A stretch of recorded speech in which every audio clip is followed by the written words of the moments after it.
Give it up one more time for Amaya's mom! Deairca Hamby!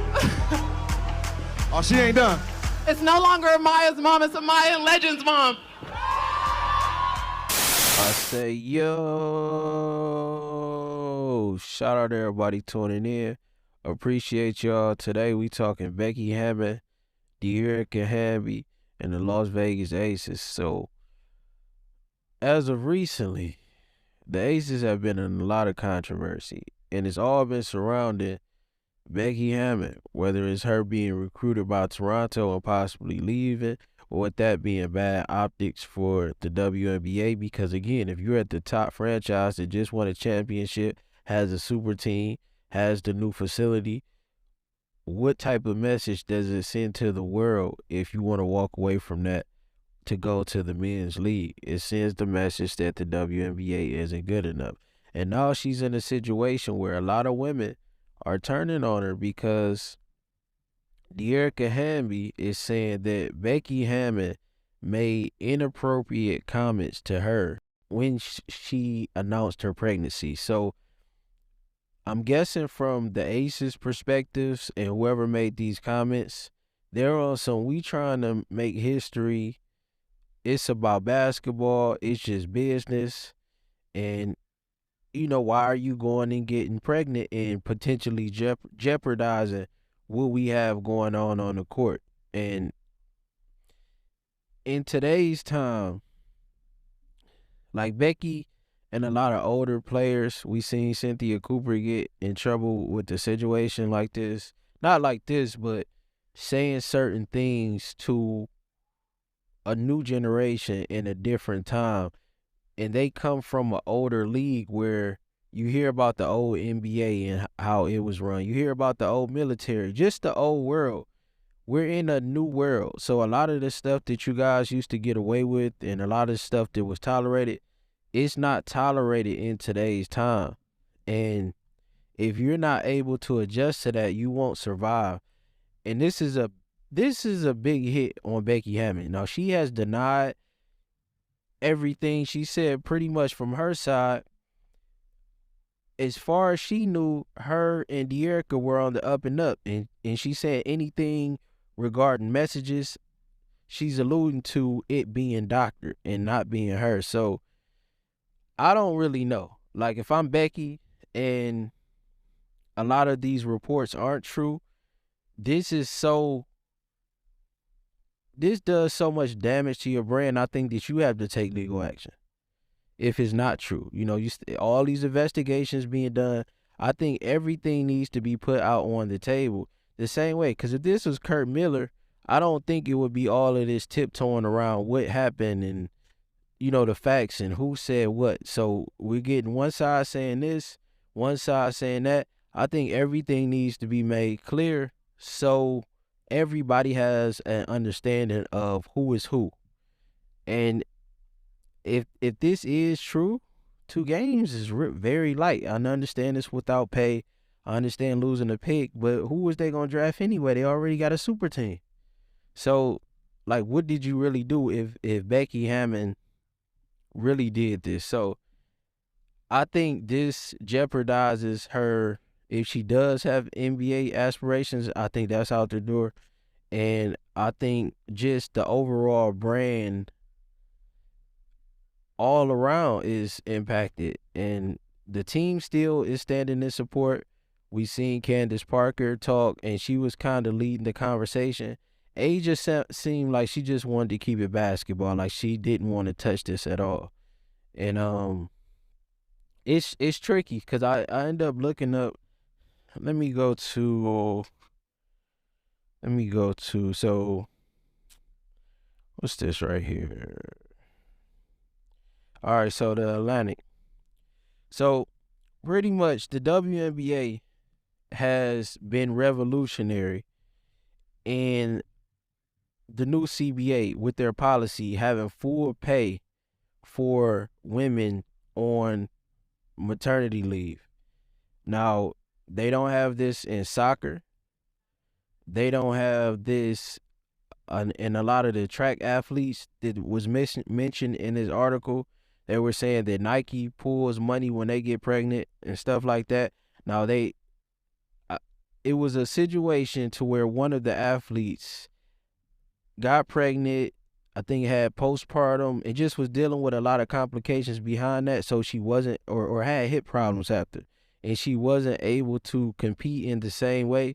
So Nike ended up changing the policy and covering it. But the WNBA has definitely led the way. So being a league that's championing women's rights, and that being, what the brand is about, the WNBA always makes it a point to push that they're, for social justice, they're for what's right. So they can't stand next to anything that's not standing on brand. And my thing is, if all of this is true, then 2 games is not enough. 2 games is not enough, because I just don't see it any way possible that if this is Kurt Miller, that he would just get 2 games and he would still be allowed to be in the league. I think if this is true, and I'm seeing how Cynthia Cooper was done for talking, saying inappropriate things to her players. She's pretty much been erased from history. When they did the WNBA documentary, the first one, and it was covering the history of the league, she didn't get mentioned once. So if that's how we're treating black women, I don't think we need to lighten up right now. So I understand her team is standing behind her and things like that. But if Deairca is saying this happened and this is her experience, and there is facts behind the investigation to prove that this happened, then I think you got to go to the fullest extent. The same way Cynthia Cooper is getting treated. Hey, let's not lighten up right now. Let's keep that same energy. So in this article, it says, while taking maternity leave salaries that were only about $75,000, the athletes will now receive an average compensation of nearly $130,000. The first time the average will top 6 figures. Parents in the WNBA will also now have 2-bedroom apartments guaranteed by the league and a child care stipend of $5,000.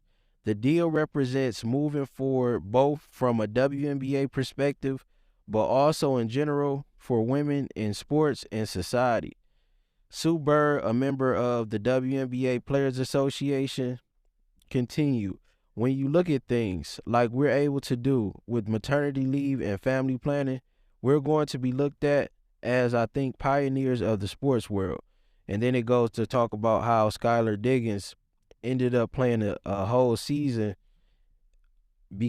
pregnant because she didn't want the pay cut. She couldn't, this is their careers. And if you're not going to get paid, a lot of women, is just going to push through those situations. And then we can go back as far as Cynthia Cooper getting her opportunity to be the star. It was supposed to be Cheryl Swoops, but Cheryl Swoops came into the season pregnant, and that opened the door for Coop, and, history was made. So it says Skylar Diggins, a current free agent and former point guard for the Dallas Wings, missed the 2019 season after giving birth last spring. She had been vocal recently about the difficulties she faced during pregnancy, noting that she hadn't told a soul in her organization that she was expecting throughout the 2018 season, and that she suffered from postpartum depression following the birth of her child. In November, Diggins Smith told ESPN that she would be bringing her experience to the negotiating table for the new contract. I've already reached out to a few moms. As we negotiate the CBA, how can we improve things? She said, it's about prioritization. We can't have everything, but I'm going to bring the portion to the table because I'm a mom. So we see where the WNBA stands. We understand there are laws in place that you can't be making comments like that. And I think let this be a message to especially all of those from the old league. We're in new times. What was okay, not okay, but what was tolerated at one point is not going to be tolerated now. You're going to get more and more players that will become pregnant. We're seeing a lot more relationships throughout the college, a lot more shift. You know, you get more of the girly girls. So and they're showing their relationships on Instagram. We seen with Angel, we seen with Haley Van Lith, we seen with a lot of these new players that are coming. So I think this is going to be top priority with the new player that's coming into the league. So it's going to be a common thing that arises, and it's something that people in power positions should get used to and try to accommodate the players as best as possible and keep it respectful as far as the questioning and you know, follow the law, pretty much follow the law. And let's not have a light hand right now. Coop pretty much got erased from history. They don't want to mention her name.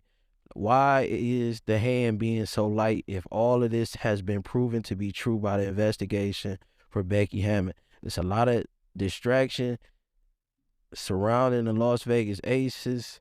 Asia seems like she just wants to focus on basketball. Did the WNBA get this wrong? Should Becky Hammon be out? Was 2 games enough? I'm seeing a lot of backlash from this decision. So you guys let me know what you think.